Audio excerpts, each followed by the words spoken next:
We have also reiterated again and again that, of course, it is for the allies and Ukraine to decide when the time is right to invite Ukraine to be a full member. So I think it's extremely important that we continue to ensure that allies are providing weapons, ammunition, training, spare parts to Ukraine, so they are able to liberate more land, but also to deter Russia from further aggression. Ukrainians speaking in the streets of the capital Kiev early today on the eve of the NATO summit in Vilnius said the lack of a full endorsement of the pathway for Ukraine's membership in the alliance would send a message that the West is afraid of Moscow. Let them not fear if they think the war is somehow there, away. Let them make no mistake. The war is already in Europe, and it must be stopped now. In order to stop it, the scarecrow in the Kremlin must be completely destroyed. There is no space for buts, other way, debates. What he needs, what leaders like him need, is a direct blow, a punch, and that's it. The West is afraid of chaos to avoid such a level of escalation with Russia where everything will start falling apart. The West is afraid of this, 100%. So there you go. But how to win the war then? How else can it be done if not by banging the thug on his head? We will see what happens at the summit.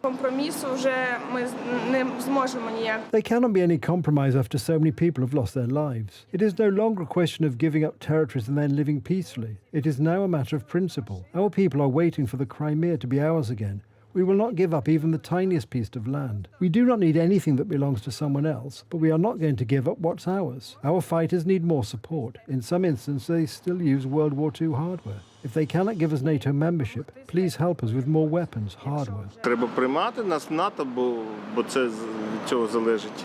We should join NATO. World peace depends on it. Russia is aggressive. It will not stop, and God knows what else we can expect from those lunatics. This NATO membership for Ukraine would be a strong containment stimulus that would make them afraid of war, afraid of NATO. It will help to end the war on Ukrainian terms.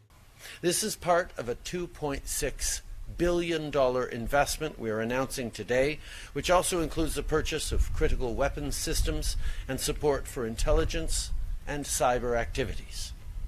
That we feel very strongly that Ukraine should be joining NATO as soon as conditions allow. I know that is a perspective shared by Christianis and our friends here in the Baltics. It is not as unanimous across NATO to be exactly that strong, but I know there is a deep commitment to Ukraine's security and to Ukraine's future, shared by all members of NATO. Canadian Prime Minister Justin Trudeau was visiting Latvia ahead of a NATO summit in the nearby Lithuanian capital Vilnius on July the 11th to the 12th. Trudeau made the announcement at a joint press conference with his Latvian counterpart, Krišjānis Kariņš, at the Ādāzi military base in Latvia after an agreement was signed. Canada leads a NATO light battalion in Latvia, currently 1,700 strong, intended to expand into a larger response force should Russia invade NATO territory. But NATO had already said the force, along with similar battalions in Estonia, Lithuania and Poland, would be strengthened to become combat capable.